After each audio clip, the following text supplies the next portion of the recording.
Society limited मुंबईचे सर्व सदस्य संचालक मंडळ तुम्हाला सर्वांचं स्वागत करतो.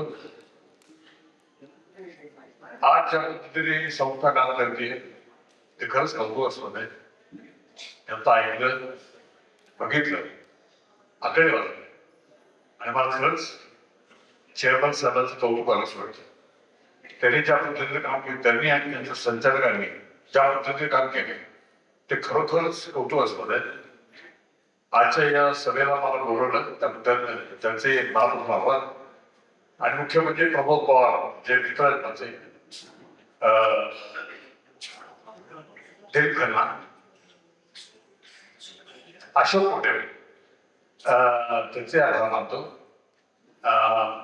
महत्वाचं म्हणजे स्वागत करून घेतलं. मोबाईल धन्यवाद. मोबाईलला पाठव कर ना. आणि असाच कृपाळू आम्हाला असू द्यावा अशी माझी विनंती. धन्यवाद. नमस्कार. आज 39व्या वार्षिक सर्वसाधारण सभेसाठी उपस्थित व्यासपीठावर माझे सन्माननीय संचालक परमपूज्य साहित्य बाबा नटश्रेष्ठ मोहन जोशी, आमचे मित्र प्रमोद पवार, विविध संस्थांचे पदाधिकारी, सल्लागार मंडळ, शाखा समिती सदस्य, ग्रामस्थ, चिंतक, मित्र परिवार, बळीराजा व सन्मानित सभासद बंधू भगिनींनो, आज आपण वेळात वेळ काढून मोठ्या संख्येने उपस्थित राहिला त्याबद्दल मी सर्वांचा ऋणी आहे. गेल्या 39 वर्षामध्ये संस्थेने अनेक यशस्वी शिखरे पार केली आहेत. संस्थेची स्थापना 12 जानेवारी 1988 च्या शुभ मुहूर्तावर झाली आणि त्याच्यानंतर आज संस्थेने 23 शाखांची जाळी मिळालेली आहे. संस्थेच्या स्वतःच्या 11 जागा आहेत. गेल्या वर्षी आम्ही पुण्यामध्ये स्वतःची सोमंतीची जागा घेतली. आता नुसतेच गेल्या महिन्यात उमरजमध्ये शाखांचे स्थलांतर केले, सुशोभित कार्यालय तयार केले आणि संस्थेची सभासद संख्या 33,000 आहे.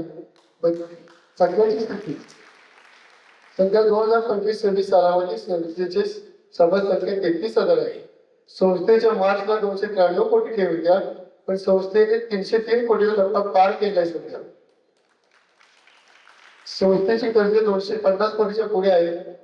संस्थेला सतत ऑडिट मंजूर आहे. संस्थेचा नेटवर्क करार सीडी रेशो सर्व योग्य मूल्यमापनामध्ये आहे. संस्थेचं संपूर्ण कार्यक्षेत्र संपूर्ण महाराष्ट्र आहे. संस्थेने यावर्षी सभासदांना 9% डिव्हिडंड दिले आहे.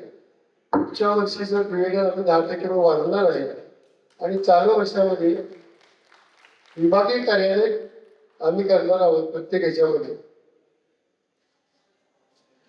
संस्थेने समाज कार्य संस्थेची संस्था म्हणजेच एक आता नवीन उपक्रमात भाग घेतलेला आहे.